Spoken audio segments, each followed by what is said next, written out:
On this edition of Native Report, we honor the memory of Norman Deschampe, the former chairman of the Grand Portage Band of Lake Superior, Chippewa. We then meet Joyce LaPorte, a maker of traditional Ojibwe faceless dolls. And we meet Richard Smith and his sister Bertha Christensen, both of whom served in the military during World War II. We also learn what we can do to lead healthier lives and hear from our elders on this edition of Native Report.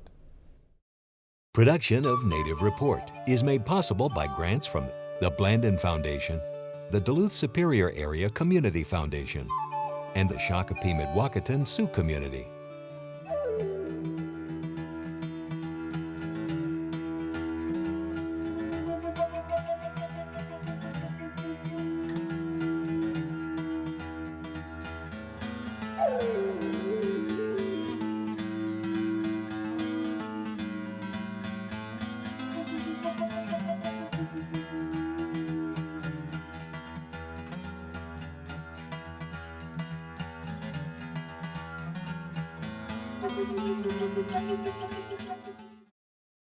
Welcome to Native Report. Thanks for tuning in. I'm Rita Aspinwall.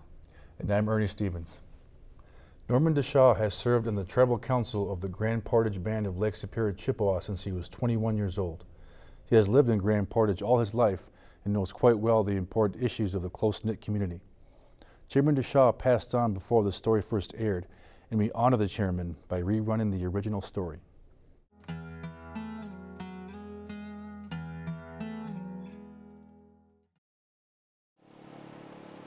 The Grand Portage Reservation sits at the very northeastern corner of Minnesota. It shares only one boundary with the state, with Canada to the north and Lake Superior to the east. The enrolled membership numbers nearly 1,200 men, women, and children, about half of whom live on the reservation. It's a close community, and it's a safe place and a very tight-knit community, which it's tight-knit but very friendly. People like living here because the quality of life. We've provided opportunity for people to come back and work, and we're seeing a lot of that. But we're also getting caught up with the issues that everybody else is. Healthcare, we're struggling with paying for healthcare. It's a huge cost, and we live in a very expensive area. I got elected when I was 21 years old for the first time as a council member, committee man. How long have you been chairman? About 16 years, plus or minus. I forget after a while. When I first got on, their tribal council really didn't even have an office. I was fortunate to serve a couple of years with John Flatt, who was our hereditary chief. That was a real experience that I'll never forget. He was a wise man. But back then, yeah, it was interesting because most things were pretty much run by outside agencies. A BIA, were real paternalistic at the time. They did everything. They provided the services. The tribal council really didn't have much to say. Public Law 638 changed all that, and since, tribes have asserted themselves and are now, doing all these services themselves. But back then it was a whole different world. Chairman Deschampe has lived in Grand Portage all of his life. He and his father hunted, fished, and gathered within reservation boundaries, and he's working with the Reservation Tribal Council to ensure that the resources are there for future generations. One sad thing about my dad is growing up, subsistence hunting and fishing was really important. And by the time we got our treaty issues settled, he'd passed away. So he always wanted to go hunting hoveling off the reservation. He was never able to do that because he had a lot of moose over there, but it just never worked out. But yeah, I remember the days we would be setting nets in the spring down here, and at that time, state game wardens actually came on the reservation, so we had to do it undercover at night. But all that has changed. A lot of people have asserted their sovereignty and worked on getting our treaty rights recognized, and so we could practice the way we wanted to, not free of state wardens on arrest. Growing up at Grand Portage, in those days, there really wasn't anything here. And by anything here, I mean opportunities. Opportunity to work year-round, to be able to finance cars and homes and have a future. I think you have those opportunities. I think people, their self-esteem, everything is much better. This is their home. They want to live here. They want to work here. And our job is to facilitate that somehow. You know, I always say that if, you know, my job is to make these things available, and it's up to you to take it and do something with it. In addition to serving on the Grand Portage RTC, Chairman Deschampe was president of the Minnesota Chippewa tribe for 12 years.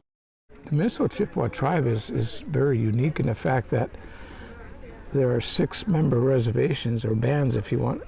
I think over the years, the tribe has done the best they can. It's been their philosophy to allow bands more and more authority to run their own affairs on the reservation. That doesn't take away the authority, but it just, you know, some of those local issues need to be handled locally. One of the biggest issues, and I'm just going to mention that because it is an issue, is enrollment. And it's a very emotional issue. People think differently about it, but it has to come from the people. It has to be ground up versus coming from the top. Another tribal leader the chairman had a good relationship with is the late Stanley Crooks, chairman of the Shakopee Mdewakanton Sioux community. One thing about Stanley that really impressed me, and everybody knows, you know, they're a very rich tribe, but he never forgot where he came from. I mean, he always down to earth, respected other tribal leaders and other tribal people, and he never forgot that. And did a lot for tribal people as far as helping. We've got a new daycare because of him. He helped finance our trading post, and was very interested in what smaller tribes are doing, how he could help. And he never turned away from that, and I'll always remember that. He was quite a guy. You get to know him on a personal level, and he really wanted to use what they have to help other people. Another person who is no longer here on the government side is a fellow named George Goodwin. He was executive director at MCT at the time when there was a lot of turmoil at that time, and tribes were fighting to establish themselves and to clarify their role with other governments. And I was impressed by George, and he was represented really what I thought tribes should strive for. You said this is probably your last term on council. What are your hopes then for the community in the future, years down the line here? Well, I think, you know, there's a lot of things that have changed in the last 20 years here.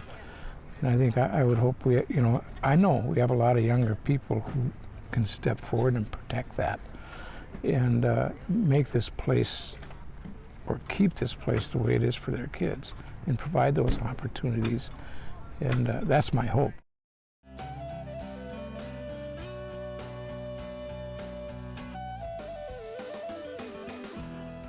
We are in difficult times. There are those who want to sow division between us, and we are in the beginning of a global pandemic with the COVID-19 virus. At the time of this recording, no one knows what the outcome will be. The recommendations from the Centers for Disease Control are evolving on an almost hourly basis. People are panicking and hoarding toilet paper, hand sanitizer, and other things. Schools have been closed, travel has been limited, and large gatherings have been called off or postponed. Fear and panic are the basis of division, and we need to remember some of our basic teachings. One of our grandfather teachings at the core of our traditions is Menage Idwin. James Vukolich has a Facebook page, Ojibwe Word of the Day, and he is credited with most of this translation. He is a friend and a teacher to all of us, not just Ojibwe people.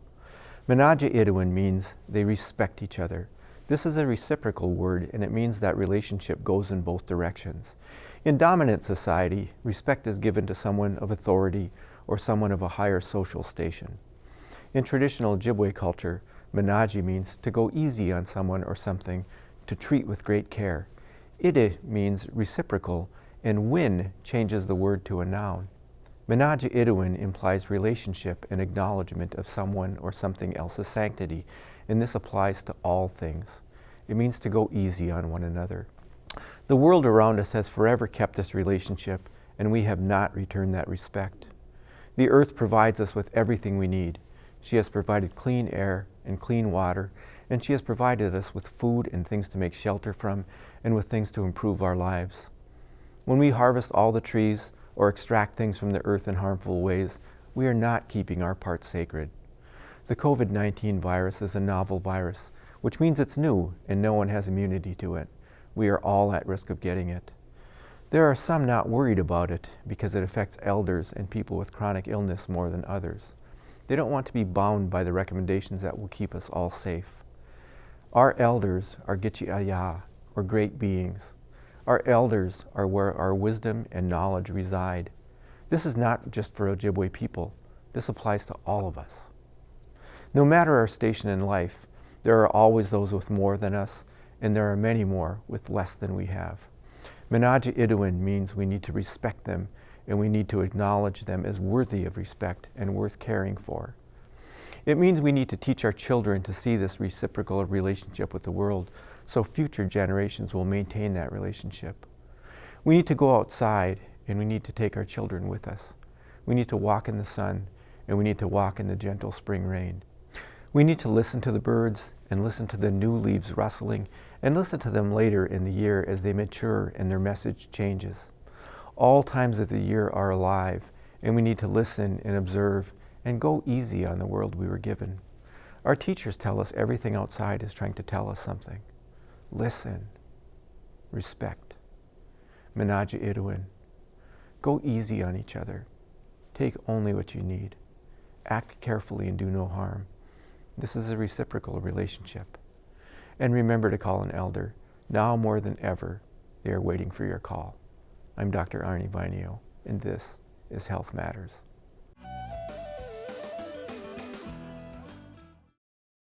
Next, Joyce LaPorte is a doll maker, but these are not your average dolls. They are known as Ojibwe faceless dolls, and it's a craft she learned from her grandmother. She, in turn, has taught her grandchildren. Join us now as we visit Joyce and learn about the history and craft of doll making.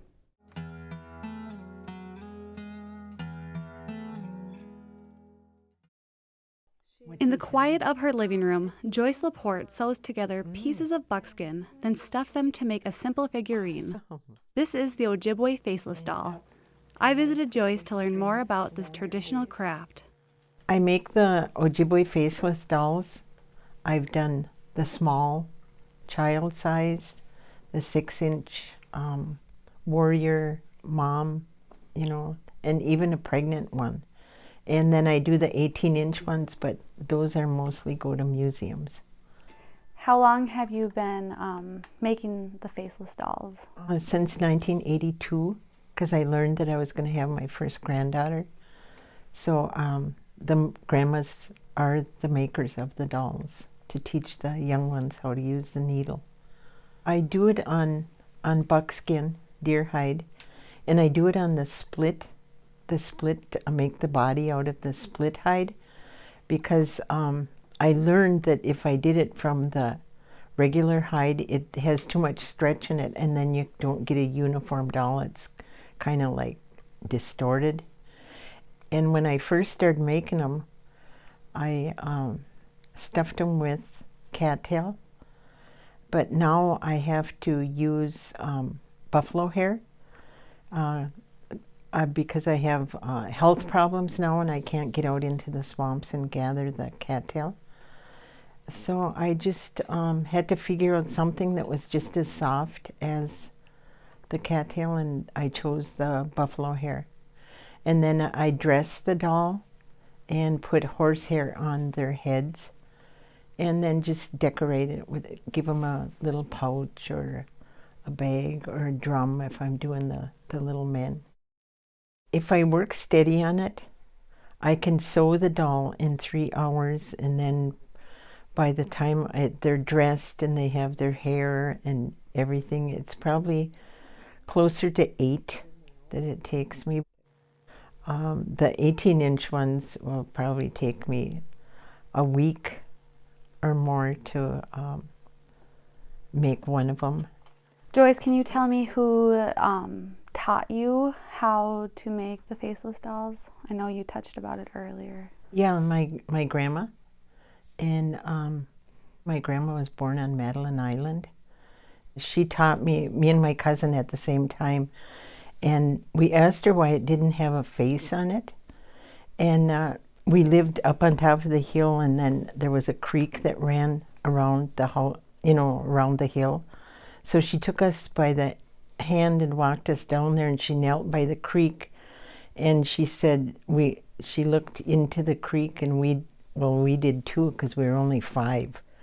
And we asked her why there was no faces, and she says, well, whose face should I take from the water spirits? And we had already known that legend, because she had told it to us, that that's the only place your image is supposed to be, is in the water. You have some of your bigger dolls held at museums. Can you tell us more about that? Yes, I have them locally. I have them at Madeline Island, the Mille Lacs Museum, the Historical Center down in St. Paul here in Minnesota, and also in Washington, D.C. at the Native Smithsonian. When I first got there to Washington, it was such a square city. There was so many square buildings. But when I rounded the corner to go to the Native Smithsonian, it almost brought tears to my eyes, because I seen it was the only rounded building that there was. You know, it seemed like in the whole city. And I just thought, the wind spirits are free. Because they seem trapped in all those square buildings. And it was a beautiful, beautiful building. I submitted 2, a man and a lady, and they were dressed, just the way I do, with the split buckskin body, the traditional buckskin for the clothing. And I gave the lady a little pouch and the man a little drum to, signify that they are Ojibwe people. When I work on a doll, it's very calming. It's to keep my grandmother alive in my life, because when I do make the dolls, I think about her. I think about her little fingers, because she was a tiny woman. And she was just always doing something, always telling us a story, always creating something. And it just keeps her alive in my mind. To me, it's my grandmother speaking to me through that doll.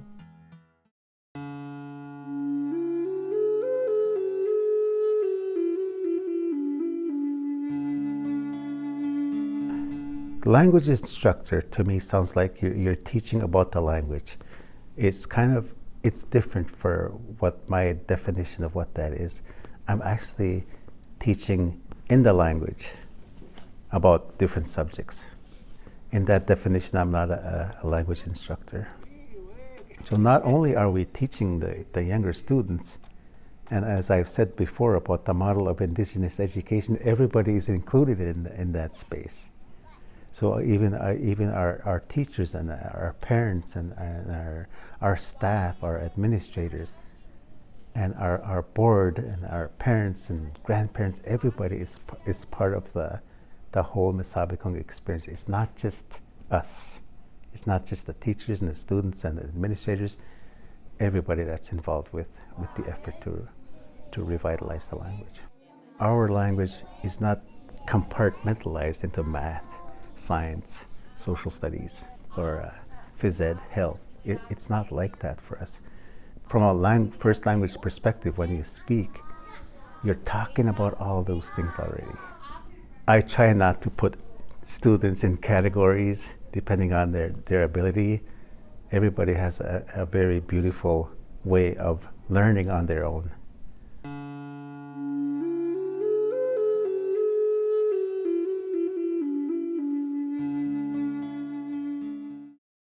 Bertha Christensen and Richard Smith are siblings from the Lakota Reservation in northern Wisconsin.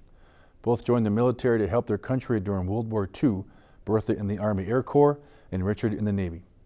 We are honored to have had the opportunity to interview them about their experiences during wartime and even more so to bring you their stories.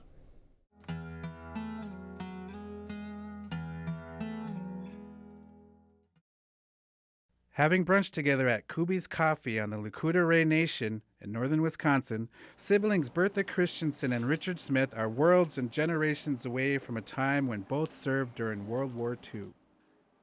I know I was in Flandre when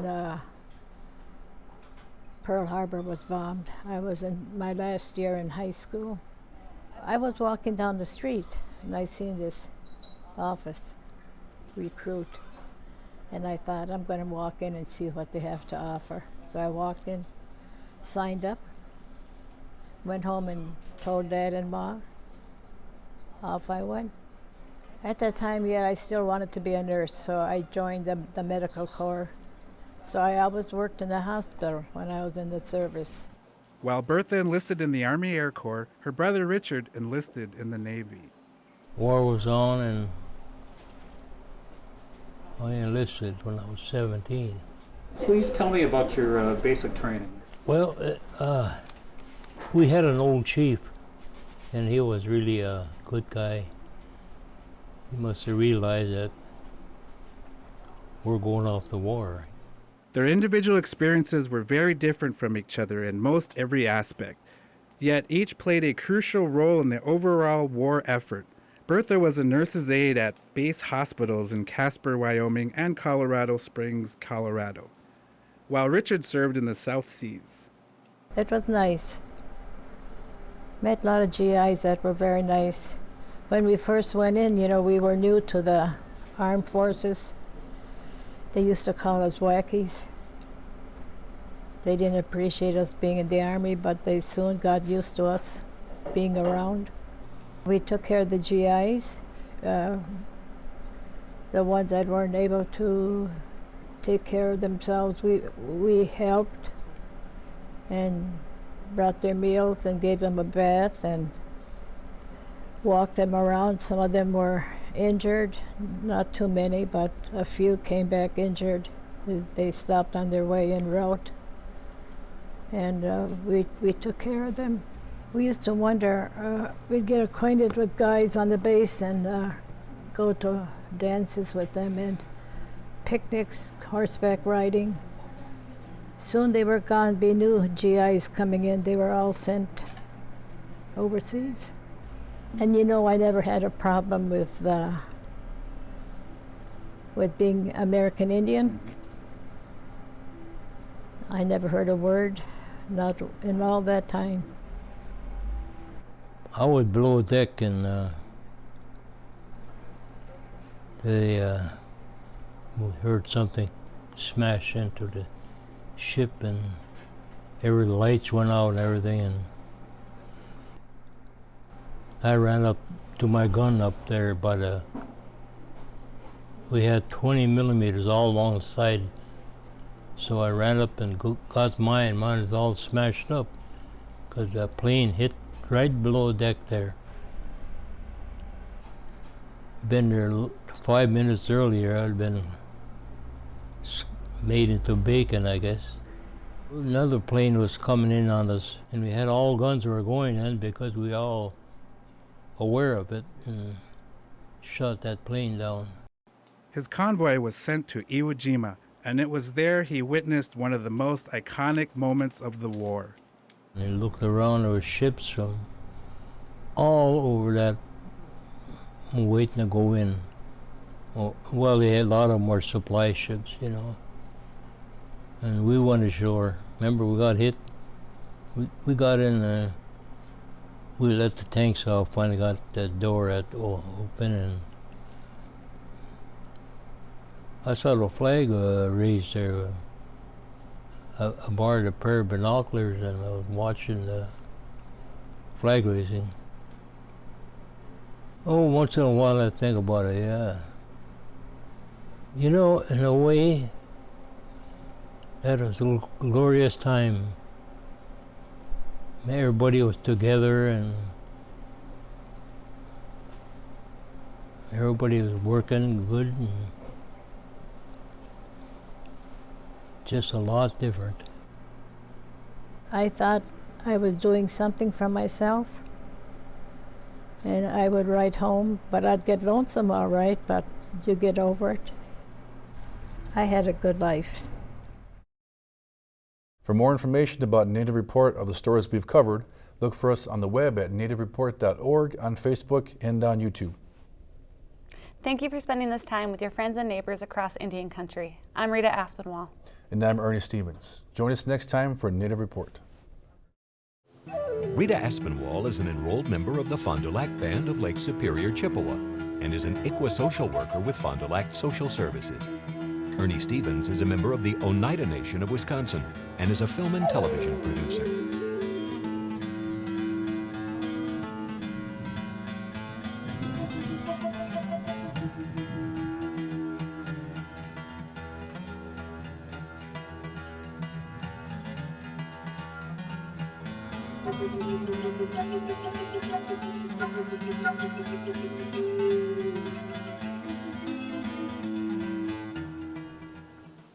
Production of Native Report is made possible by grants from the Blandin Foundation, the Duluth Superior Area Community Foundation, and the Shakopee-Mdewakanton Sioux Community.